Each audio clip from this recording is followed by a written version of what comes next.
आज नवरात्रि के पवित्र अवसर पर मैं मनीष बारण आपको नित्य पावन स्मरण सुनाने जा रहा हूँ, जो कुछ इस प्रकार है। नमो देव्ये महादेव्ये शिवाय शततत् नमः। नमः प्रकृत्यै भद्राय नियता प्रणतात् स्मतां। या देवी सर्वभूतेषु मातृरूपेण संस्थिता। नमस्तस्यै नमस्तस्यै नमस्तस्यै नमो नमः।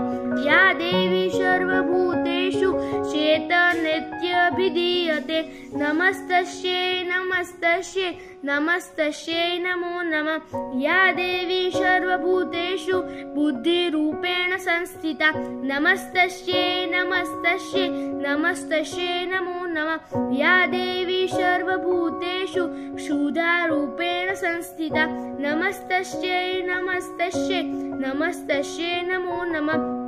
या देवी सर्वभूतेषु शक्तिरूपेण संस्थिता। नमस्तस्यै नमस्तस्यै नमस्तस्यै नमो नमः।